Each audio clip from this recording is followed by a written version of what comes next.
Hi, Ross Quintana here with Social Magnets, and today we're talking about the power of relationships in business and life.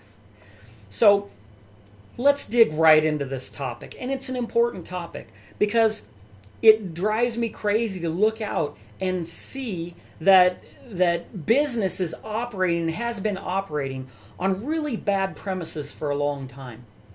And I don't understand when it's so clear and it's so obvious how important the customer is to revenue and to business success, that it just boggles my mind that we are at a point in business where we're just talking about being customer-centric as an organization. We're just talking about customer experience. And even then, those things are usually being talked about in the old mindset, right, of how do I generate revenue, right? How do I manage my customer experience? How do I get them through the sales funnel? Well, I could do that with my customer, my buyer experience, and where are our touch points? And they're absolutely missing it. You know, it's like it might as well be two robots making love because there's nothing real about it. It's very mechanical.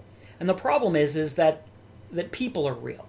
And people are not a process. They are not a line item in your P&L. They are not a revenue source. They're people, right? And all revenue comes from people. So whatever business you're in, whether you're in sales or service or you've got a product, somebody on the other end has to buy it. And for so long, marketing has been this sloppy use of tactics and emotional manipulation and associations that are not logical at all. Okay, let's have a commercial and oh hey, it's a cute puppy dog and all of that, and then like an insurance logo or a beer shows up and it's like, well, what the hell does this fluffy puppy dog and this tender moment have to do with their beer? It doesn't have anything to do, or shaving cream or any other thing. Absolutely not. But those are just weak attempts to associate and make a connection that doesn't belong being a connection. It's not an authentic connection. It's not an organic connection. It's all tactics to manipulate. So let's talk about this. Let's unpack this. See, the reason connections matter is that this is how we're wired as human beings. From the time we're a baby and we're learning our world, that's a chair, that's a wall, that's mommy, that's daddy. From the time that we're doing that, we're making neural connections in our mind. And these are repetitive patterns that we come back to. That's how our memories are formed. And our whole life, in each unique life on this planet, is essentially built because you have a unique set of memories, thoughts, opinions, and a footprint that are in your mind, and that's your life, and that's your world. And it's what makes people actually amazing. But when you understand that this fundamentally is how people work, right, is that we are a collection of connections and relationships. We make relationships between objects and what we think about those, good and bad. That's where opinions are formed. We make connections and relationships with people, with colors, with objects, with sounds, with smells. All of those have a meaning to each individual. Now, if you want to be successful in business, sales, life, whatever it is, you have to start with that understanding. This is how people are wired. And so understanding now when we go forward and we say, well, now I want to do business, all revenue comes from people. Okay? That is your business. People are your business. And it blows my mind that people think their widget is their business, or they're in this industry, or I've got a buyer persona. Who cares about your buyer persona? You know, buyer persona is an example of ignorance. And what I mean by that is that if you have a buyer persona, it means you don't know your customer yet, right? That's who you think your customer is. But when you actually have customers, you can know who they are. You don't have to guess. You don't have to make Bob Buyer up, right? Who's a millennial, who has this much expendable income, right? You can actually look and go, hey, no, Stan right there, the millennial, he's our buyer because he pulled out his wallet and bought something from us. Let's talk to him and see what he thinks about our product instead of sitting there telling ourselves what our millennial buyer thinks about our products. Who cares what you think, right? That's great if you have no data to go off of. Once you have data, then the buyer persona, right, is your customers. right? And it's the different segments of your customers. So what we have to understand is that trust, right? There's a process to this, to relationships. Now, I've said before, nobody turns in their grandma for a new grandma, right? Because that's your grandma. It doesn't matter if there's things you like or don't like. That's your grandma. Nobody's shopping for new grandmas, okay? Because there's a relationship there, right? And that protects the overall relationship, right? That relationship is what keeps the loyalty there, whether good or bad. Now, how would a brand like to have that type of loyalty, where through the good and the bad times, through the pluses and the minuses, the hits and misses, it's okay, the customer still loves you and wants to stay with you because you're its grandma, right? I mean, that's the high bar right there, so let's go ahead and shoot for the high bar. So this process of going from a non-relationship, right, a cold start, to there starts with trust, as with anything. You meet a dog, right, and you're trying to give the dog a piece of food, it doesn't necessarily trust you yet, and you don't trust the dog yet. You're wondering, okay, are you going to bite me? And the dog's going, what's this all about, right? There's no trust there in that relationship.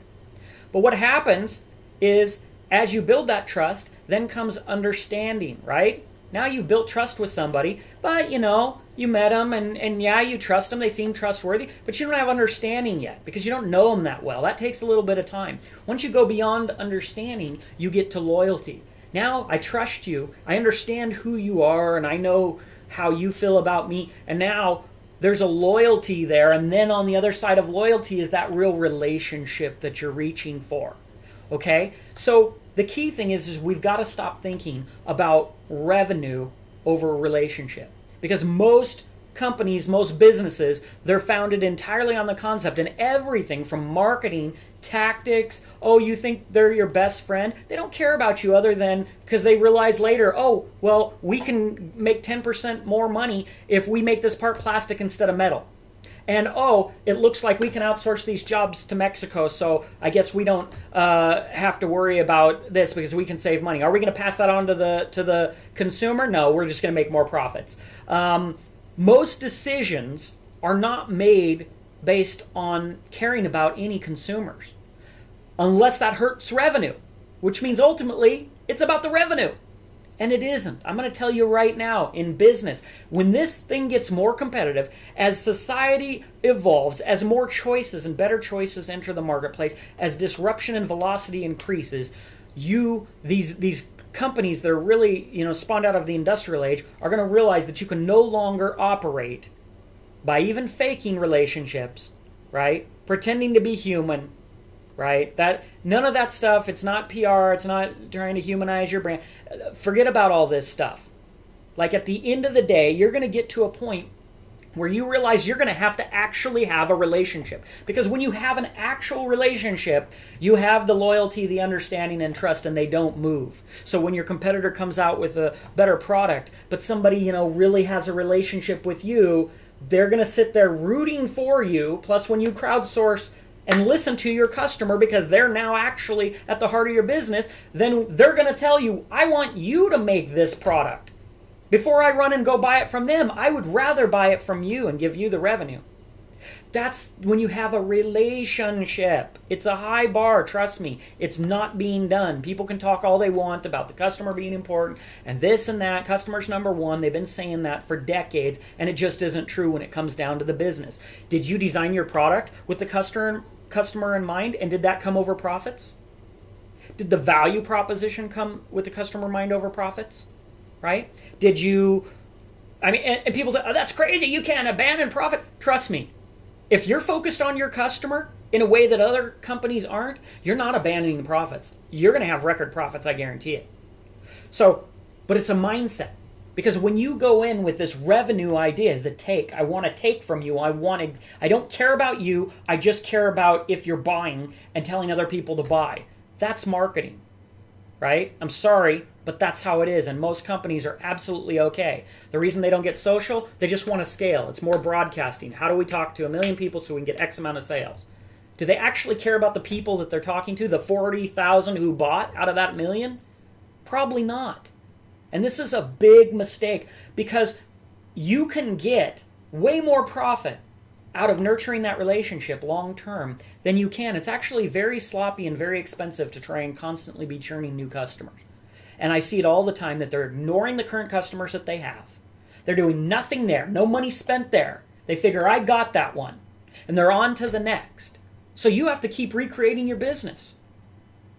You have no long-term stability doing that. You need to go back and build your foundation strong. It's what you got to do. Relationship-based businesses have to be that way from start to finish.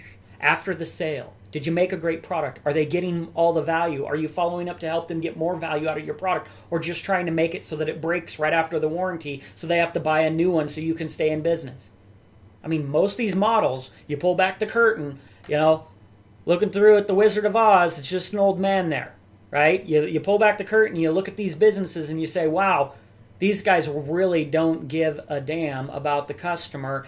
And what would be the impact globally if all these businesses actually started reshaping the way they do business? To the people who do it, they're going to be the contrast. That's going to be their competitive advantage. And there's going to come a point when your competitors start doing it that you're no longer going to get away with this fake association marketing tactics, revenue-focused game that you're trying to play. It ain't going to fly with your mediocre products.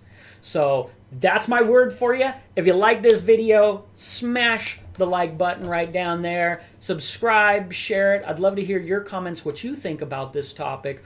Any great examples you've seen of people who are stepping up and being focused on their customers and putting their money where their mouth is and the structure of their business where their mouth is. So it's not just hype. Love to hear what you have to say. Thanks for your support and sharing, and I'll see you next time.